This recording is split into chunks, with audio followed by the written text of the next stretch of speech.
Doctor Mizanur Rahman Azhari তাকে নিয়েও বলেন যে তিনি কাফের, তাকে আসলে দেশ ছেড়ে চলে যেতে হবে। তখন তখন তখন আমরা একটু কনফিউজ হয়ে যাই। এগুলো খুব খারাপ অভ্যাস, আরেকজনকে কাফের বলা, মুশরিক বলা। আপনি যদি কাউরে কাফের বলেন, সে যদি কাফের না হয়, আপনি নিজেই কাফের হয়ে যাবেন। নিউ ইয়র্কের ম্যানহাটন থেকে আপনাদেরকে স্বাগত জানাচ্ছি আমি খালেদ মুহিউদ্দিন। বাংলাদেশের রাজনীতিতে নানা ধরনের পরিবর্তন দেখা যাচ্ছে হচ্ছে বাংলাদেশের সমাজনীতিতেও নৈতিকতা, ধর্ম এবং নানা বিষয় নিয়ে নানা আলোচনা চলছে। এসব নিয়ে কথা বলার জন্য আজ আমাদের সঙ্গে রয়েছেন ডক্টর মিজানুর রহমান আজহারীকে। আপনাকে আমাদের অনুষ্ঠানে স্বাগত জানাই। আপনি আমাদেরকে সময় দিয়েছেন, সেজন্য শুভেচ্ছা ও কৃতজ্ঞতা জানবেন। নাহমাদুহু ওয়া নুসাল্লি আলা রাসূলিহিল কারীম, আম্মা বা'দু, ফাআউযু বিল্লাহি মিনাশ শাইতানির রাজীম, বিসমিল্লাহির রহমানির রহিম। শুরুতেই আল্লাহ রাব্বুল ইজ্জা ওয়াল জালালের দরবারে শুকরিয়া জানাচ্ছি যে আল্লাহ তাআলা আমাদেরকে স্বাস্থ্যকর জীবনযাপনে ইসলামের ভূমিকার শীর্ষক একটি টপিক নিয়ে একটি আলোচনাতে অংশগ্রহণের সুযোগ দিয়েছেন। আমরা শুরুতেই পড়ে নিচ্ছি কালিমাতুশ শুকর, আলহামদুলিল্লাহ। আমাদের সাথে আরও থাকছে তাহরিকে খতমে নবুয়ত বাংলাদেশের আমির জনাব আল্লামা মুফতি ডক্টর সাইয়েদ মোহাম্মদ এনায়েতুল্লাহ আব্বাসী ও সিদ্দিকী। ডক্টর আব্বাসী, আপনাকে আমাদের অনুষ্ঠানে স্বাগত জানাই। আপনি আমাদেরকে সময় দিয়েছেন, সেজন্য আমাদের কৃতজ্ঞতা এবং শুভেচ্ছা জানাবেন।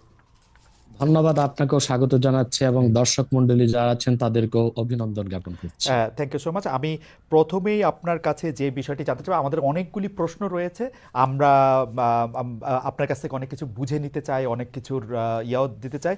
আপনার যদি কোনো প্রশ্ন আপত্তি থাকে আপনি সেটা জানাতে পারেন এবং আপনি উত্তর নাও দিতে পারেন। তো আমরা প্রথমেই আপনার থেকে শুরু করি। আপনি যখন আরেকজন ইসলামিক ক্লেরিক, আমরা নাম বলতে পারি ডক্টর মিজানুর রহমান আজহারী, তাকে নিয়েও বলেন যে তিনি কাফের, তাকে আসলে দেশ ছেড়ে চলে যেতে হবে, তখন আমরা একটু কনফিউজ হয়ে যাই। বলছি জি না, কনফিউজ হবেন কেন? আপনি যার কথা বলেছেন সে কি বলেছিল আপনি দেখেছেন তার বক্তব্যগুলো? আমি দেখেছি, কিন্তু তার শোনেন কথা শোনেন। জি, তাকে বলুন, সে তো আমার ছাত্র, তাকে জিজ্ঞেস করুন। 2007 সালে সে আমার থেকে সবক নিয়েছে দারুন রাজাত মাদ্রাসায়। আমি তার টিচার, আমি তার শিক্ষক, এবং তার শিক্ষকরাও আমাকে শিক্ষক মানে। অতএব সে যদি, দেখুন আপনাকে পিছন থেকেই বলতে হচ্ছে, আপনি সময় দিতে হবে আমাকে। আপনি কিন্তু বসে আছেন একা, আমার কিন্তু কয়েক হাজার লোক বসে আছে আমার অপেক্ষায়। একটা শিডিউল প্রোগ্রাম আমি রেখে বসেছি আপনার এখানে, যেহেতু আপনার মাধ্যমে আমার মেসেজটা আমি অনেকের কাছে পৌঁছাতে পারবো। আপনি যে ব্যক্তির নাম নিয়েছেন, তাকে আপনি কি দিয়ে তাকে স্কলার বলবেন? লক্ষ লক্ষ লোক হলে স্কলার হয়? এটা কোনো কথা নয়। দ্বিতীয় কথা হচ্ছে, সে মুফতি নয়, ফতুয়া দেবার অধিকার রাখে মুফতি। স্কলার হওয়া এক জিনিস, ওয়াইজ হওয়া এক জিনিস, মুফতি হওয়া আরেক জিনিস। আমার কথা হচ্ছে, আমি কি গ্র্যান্ড মুফতি বাংলাদেশে? তা আমি বলছি না, এটা বলার অথরিটি আমার নেই, কিন্তু আমার ফতুয়াতে কলম বসাবার মতো 10টা মুফতি আপনি বের করে দেন। এখন অন্য মুফতিরা বলছে না কেন, সেটা একটা সাহসিকতার বিষয় আছে, সেটা আরো কোনো তাদের প্রতিবন্ধকতা থাকতে পারে। যেমন আপনি দেখেছেন আওয়ামী শাসনের সময় দেশের অনেক বড় বড় আলেম শেখ হাসিনার দালালি করেছে, তো তারা কি এমন কোন ফতোয়া দিবে যে সরকার বেকায়দায় পড়ে? এখন অনেক আলেম আছে যেটা বর্তমান সরকারের নির্লজ্জ সমর্থন করে যাচ্ছে, কিন্তু এই সরকার ক্ষমতা আসার পর থেকে আমি শরিয়ার কোরআন সুন্নাহর আলোকে যতটুকু সমালোচনা করা দরকার গঠনমূলক সমালোচনা করে যাচ্ছি। আর আমাদের মতো 2-4-10 জন যারা মিডিয়াতে আছে তারাই কিন্তু দেশের আলেম না। হাজার হাজার আলেম ওলামা, পীর মাশায়েখ নীরবে নিভৃতে নির্জনে ইসলামের খেদমত করে যাচ্ছে, তাদের মতামতটাও দেখতে হবে। এখন যারা ফ্রন্টে চলে এসেছে, মিডিয়াতে চলে এসে সেলিব্রিটি হয়ে গেছে, তারাই কি বললো সেটা দেখার বিষয় না। এখানে তো যদি আপনি একটা প্রশ্ন আনেন যে আসলে শাতিমকে ক্ষমা পেতে পারে কিনা, বা রাষ্ট্র যদি শাতিমকে পৃষ্ঠপোষকতা দেয়, তার শাস্তি নির্ধারণ না করে, তাহলে কোনো জনগণ বিচারটা হাতে করতে পারবে কিনা? আপনি দেখুন, পৃথিবীতে যত অভ্যুত্থান ও বিপ্লব হয়েছে, জনগণ আইনকে হাতে তুলে নিয়েছে। আপনি 5ই আগস্ট দেখেন, বাংলাদেশে রাষ্ট্র ক্ষমতা যে এসেছে বর্তমান সরকার, এটা গণতান্ত্রিক পদ্ধতিতে হয় নাই, ছাত্র জনতা আইনকে হাতে তুলে নিয়েছিল। এই বিপ্লবকে আপনি অবৈধ বলবেন? যে 6-7 জন সমন্বয়ক নেতৃত্ব দিয়েছে তাদেরকে আপনি সন্ত্রাসী বলবেন? না, কিছু করার ছিল না। 15 বছরে যে জগদ্দল পাথর ফেসিবাদী হাসিনা বসেছিল, গণতান্ত্রিক পদ্ধতিতে এটাকে সরানো সম্ভব হয় নাই, আইনকে হাতে তুলে নিতে হয়েছে। অতএব যদি গণতন্ত্রের স্বার্থ রক্ষে আইনকে হাতে তুলে নেওয়া যায়, আল্লাহ তার হাবিবের সুমহান ইজ্জত এবং স্বার্থে আল্লাহ তার হাবিব সাল্লাল্লাহু আলাইহি ওয়াসাল্লামের ইজ্জতের বিপক্ষে কেউ কথা বলবে এবং ধারাবাহিকভাবে শাস্তি পাবে না, চলতেই থাকবে। আমরা শুধু মিটিং মিছিল করে লাঠি পেটা খাবো আর গুলি নিব। স্যার আপনার কাছে মনে হয় না, স্যার আপনার কাছে মনে হয় না এটা আপনার, স্যার আপনার কাছে মনে হয় না এটা আপনার পয়েন্ট অফ ভিউ?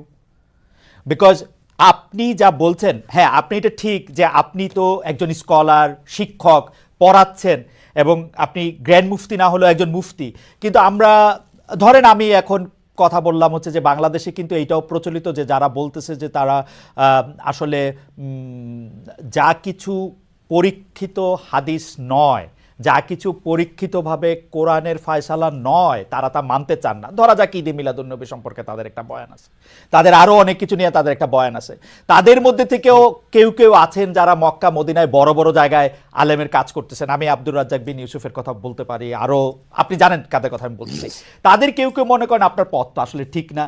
এক, দুই হচ্ছে আপনি যার কথা যেভাবে বলতেছেন যে ধরেন মিজানুর রহমান আজহারী কি আসলে একজন স্কলার কিনা। এখন কেউ কেউ তো এই প্রশ্ন তুলেছেন যে জনাব এনায়েতুল্লাহ আব্বাসীও যথেষ্ট পরিমাণে এই জায়গায় আছেন কিনা। সেই জন্য আমি জানতে চাইতেছিলাম যে আপনি যখন আইন হাতে তুলে নেওয়ার কথা বলেন স্যার, সেইটা কি আপনি কিভাবে তার যোগ্য, এবং আপনি ছাড়া আর কে আছেন এটার মধ্যে যোগ্যতার জায়গায় আর কি? আমি এখন বলছি, আমি মনে করি আমি গ্র্যান্ড মুফতি বাংলাদেশের। আচ্ছা, আপনি মনে করছেন আপনি গ্র্যান্ড মুফতি?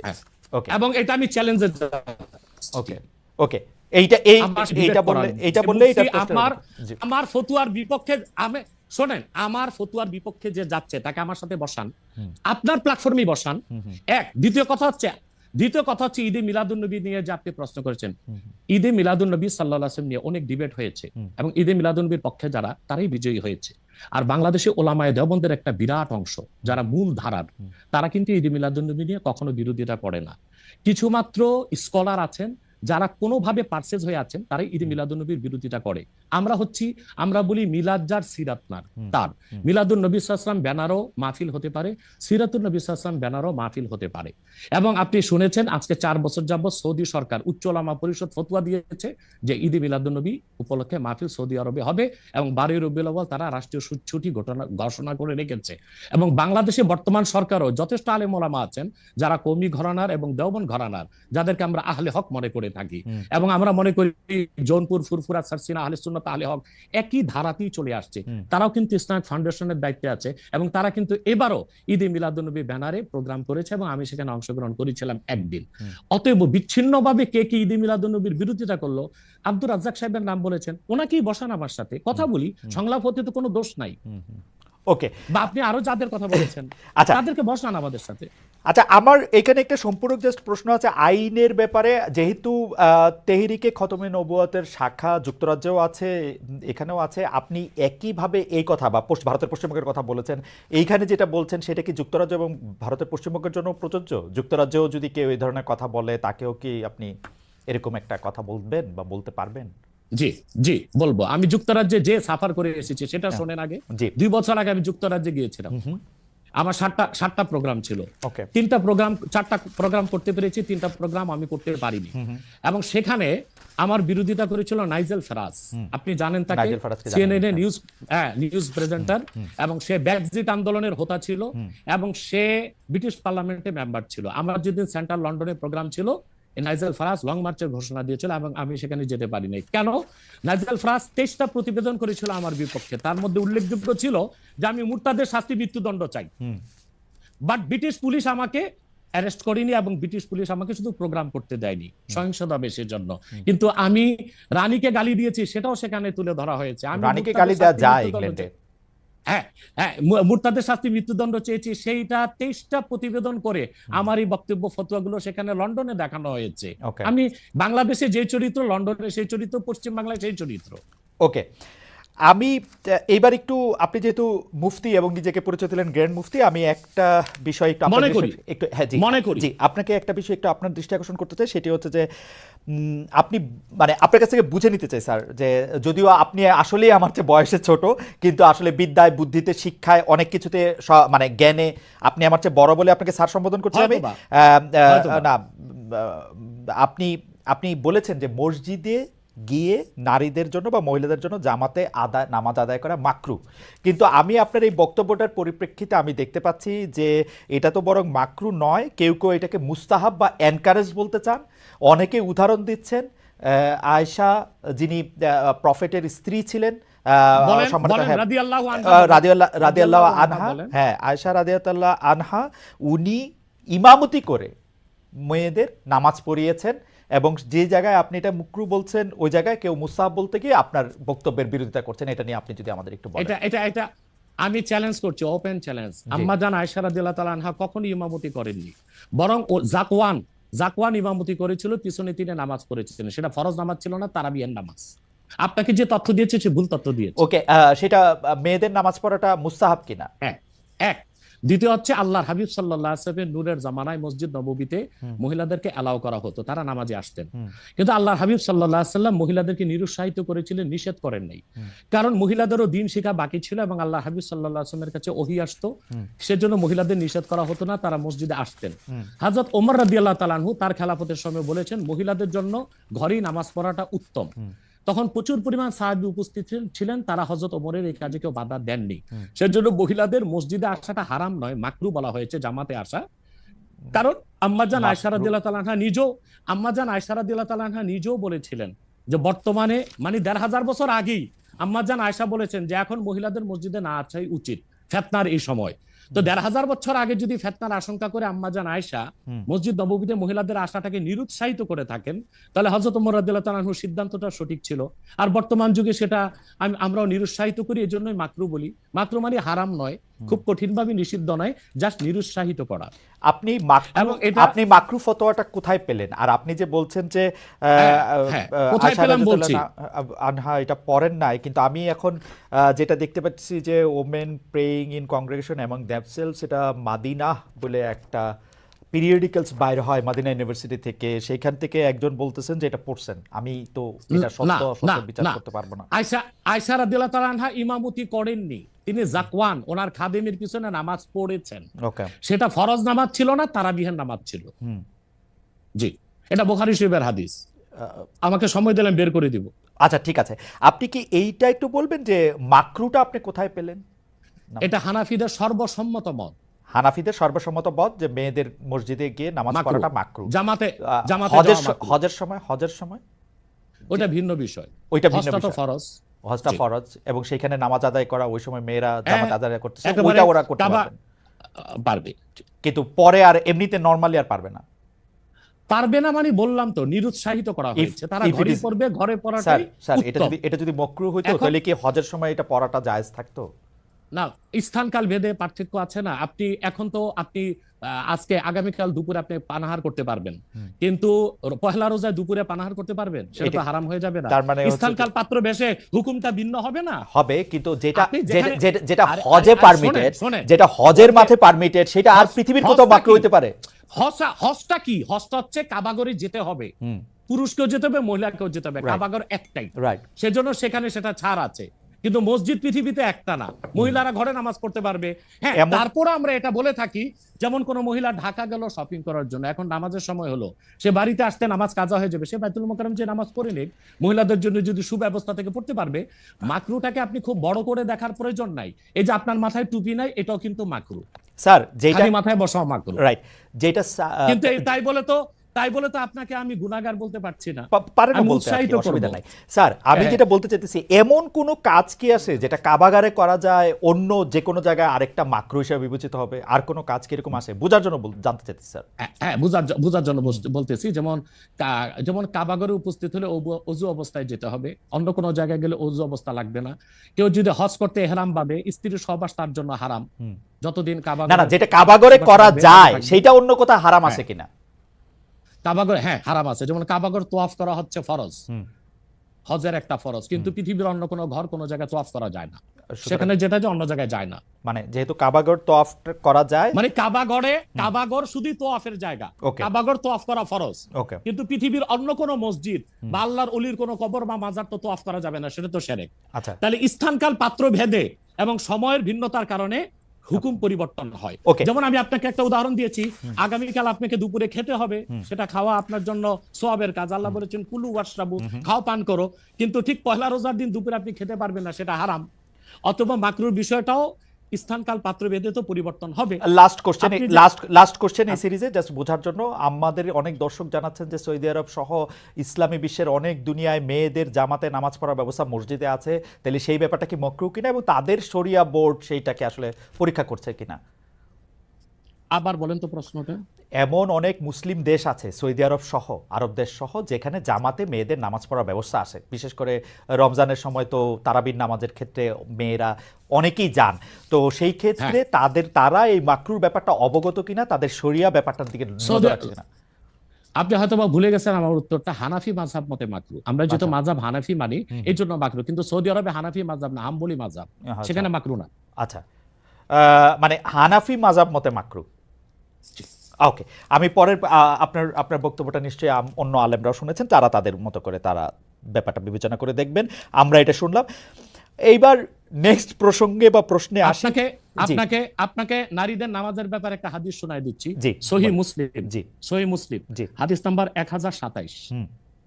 আন আমরাতা বিনতে আব্দুর রহমান أنها أخبرته أن عائشة زوج النبي صلى الله عليه وسلم قالت لو أدرك رسول الله صلى الله عليه وسلم ما أدرك النساء لمنعهن المسجد। পরিষ্কার সহিহ মুসলিমের হাদিস। হযরত আমরা বিনতে আব্দুর রহমান বলেন রাসূল সাল্লাল্লাহু আলাইহি সাল্লামের সহধর্মিণী আল্লাহর হাবিব সাল্লাল্লাহু আলাইহি ওয়াসাল্লামের স্ত্রী আম্মাজান আয়েশা রাদিয়াল্লাহু তাআলা আনহা, যার কথা বলেছেন তিনি নামাজ পড়েছেন, উনি বলেছেন যে বর্তমানে মহিলাদের এখনকার অবস্থা যদি আল্লাহর হাবিব সাল্লাল্লাহু আলাইহি ওয়াসাল্লাম দেখতেন তাহলে তাদেরকে মসজিদে আসতে নিষেধ করতেন। সহিহ মুসলিম হাদিস নাম্বার 1027। আপনি সেই স্কলারদেরকে বলেন এই হাদিসটার জবাব আমাকে দিতে। ওকে, তার মানে আমি শেষ করি। তার মানে হচ্ছে মহিলাদেরকে মাকরু বলার দ্বারা হানাফি মাযহাবে যে নিষেধ করা হয়েছে, কঠিন নিষেধ না, মানে নিরুৎসাহিত করা হয়েছে। ওকে, ঠিক আছে, এটা নিশ্চয়ই এটা নিরুৎসাহিত করা হয়েছে, এটা আপনি বলছেন, নিশ্চয়ই এটা একটা প্রণিধানযোগ্য। আমি দলিল দিয়েছি। আমি এই বিষয়ে আর আপনার সাথে পরবর্তী প্রসঙ্গে আসি। সেটা হচ্ছে যে আমরা মানে আপনি এখানে আসবেন, অনেকে অনেক ধরনের মন্তব্য করেন, প্রশ্ন করেন, অনেকের মধ্যে অনেক ধরনের উৎসাহ আছে, অনেক ধরনের জানার বিষয়ও আছে। সেই জন্য আপনি যেটাকে বলছে হচ্ছে যে আপনাকে বলা হচ্ছে যে একজন পেশাদার বক্তা, যখন যেহেতু আপনি বক্তৃতা দিয়ে টাকা নিয়ে থাকেন, এইটা আপনি ঘন্টায় কত টাকা নেন সেটা নিয়েও মানুষের মধ্যে উৎসাহ আছে। এই ধরনের বিষয় নিয়ে আপনি কি বলবেন? কেউ কেউ আবার বলে থাকেন আপনি যে বক্তৃতা দেন সেটা দিয়ে একটা নির্দিষ্ট অঙ্কের টাকা নেওয়াটাও আসলে ঠিক হচ্ছে কিনা সেটা নিয়ে অনেকে প্রশ্ন। অনেকে, গোস্তাকি মাফ করবেন, অনেকে আপনাকে হেলিকপ্টার হুজুর বলেন, কারণ আপনি বিভিন্ন জায়গায় হেলিকপ্টারে যেতে পছন্দ করেন। এই ধরনের নিউজ, এই ধরনের আলোচনা আপনি আসলে কিভাবে নিয়ে থাকেন? দেখেন, আপনি একজন স্বনামধন্য সাংবাদিক এবং আপনি সাংবাদিকতার মাধ্যমে বাংলাদেশের অনেক উপকার করেছেন, কিন্তু কোনো হিংসুক বা নিন্দুক যদি বলে খালেদ মহিউদ্দিন একজন বাচালি করে টাকা কামাই করে, এটাকে আপনি মানবেন? মানবো। আমি বক্তা না, আমি হচ্ছে দায়ী আল্লাহ। আমি আপনি ঠোঁটে চেয়ে খান, কিন্তু আমি মেধা দিয়ে সেবা করি মানুষকে। আমি বক্তা নই। আমার পরিচয় হচ্ছে, দেখুন আমাদের একটা ইতিহাস আছে, আমি পেশাদার কোনো বক্তা নই, আমি হচ্ছে দায়ী আল্লাহ। আল্লাহ দিনের দাওয়াত মানুষের কাছে পৌঁছে দিই। এখন আসে টাকার বিষয়। বাংলাদেশে কেউ কোনো দিন দেখাতে পারবে না আমি আমার নিজের জন্য কোনো টাকা চেয়ে নেই। যদি আমি কোনো প্রোগ্রামে কন্ট্যাক্ট করে টাকা নিতাম তো সর্বনিম্ন 3 লাখ টাকা রেট রাখতাম, কিন্তু কখনো কখনো আমাকে তারা খুশি হয়ে যাবে সেটা আমি নিয়ে থাকি। দ্বিতীয় হচ্ছে হেলিকপ্টার প্রসঙ্গ, এটা হচ্ছে আমার অত্যন্ত প্রয়োজন। হেলিকপ্টারটা আমার চেয়ে বেশি বাংলাদেশে শেখ হাসিনাও ব্যবহার করেন, এটা আমি অহংকার করে বলছি না, আল্লাহ তাআলার শুকরিয়া আদায় করছি। এবং বাংলাদেশে অনেক বক্তা বা স্কলার এক সময় আমার বিরোধিতা করেছে, আমি হেলিকপ্টার কেন চলি, হেলিকপ্টারে কেন যাই। বাংলাদেশে 2014 সাল থেকে ব্যাপকভাবে আমি হেলিকপ্টারে যাচ্ছি। এখন অনেক বক্তা, স্কলার বা স্ক্রু ড্রাইভার যাই বলেন, তারা হেলিকপ্টার ব্যবহার করছে, এখন আর সমস্যা হচ্ছে না। আমারটাই আর কি সমস্যা ছিল। হেলিকপ্টারটা কেন ব্যবহার করি আপনাকে একটা সহজ উদাহরণ দিচ্ছি। গত পরশুদিন আমার একটা প্রোগ্রাম ছিল মেঘনাতে, দিনে বাদে জোহর, আর রাতে আমার প্রোগ্রাম ছিল রংপুর হারাগাছ, সেটা মিডিয়াতে ব্যাপক প্রচার হয়েছে। পরের দিন আমার প্রোগ্রাম ছিল কালকে লোহাগাড়া, এই চট্টগ্রাম সাতকানিয়ায়। এখন আমি হেলিকপ্টার ব্যবহার না করে দিন ও রাতে 3টা প্রোগ্রাম করা কি আদৌ সম্ভব? না, সম্ভব না। যেখানে আমার বাড়ি আব্বাসী মঞ্জিল থেকে চিটাগাং রোড যেতে 1.5 ঘন্টা লাগে, তা আমি কিভাবে মেঘনার প্রোগ্রামটা দিনে করে রাতে হারাগাছ করে পরের দিন চট্টগ্রাম যাই? আমাকে এটা অনিবার্য কারণে হেলিকপ্টার ব্যবহার করতে হচ্ছে, এবং সেটা জনগণই দেখে। এর জন্য তো আমাকে হেলিকপ্টার হুজুর বলতে পারে না। এখন যে হুজুর নৌকায় চড়ে মাহফিল করতে যায় তাকে কি নৌকা হুজুর বলবেন? বা যিনি প্রাইভেট কারে প্রোগ্রাম করতে যায় তাকে কি বলবেন ট্যাক্সি হুজুর? এগুলো হচ্ছে আমি গাড়িও ব্যবহার করি যখন যেটা লাগে। আমি এখন প্যারাড ইউজ করতেছি, এটা 3 কোটি টাকা। আমি ভিএট ইউজ করি 8 কোটি টাকা। আমি হেলিকপ্টার ইউজ করি, এটা 14 কোটি টাকা। এখন আমি নৌকাতেও যাই, যেখানে যেভাবে আমার সুবিধা তখন সেভাবে সেখানে আমি। না, সেটা ঠিকই আছে।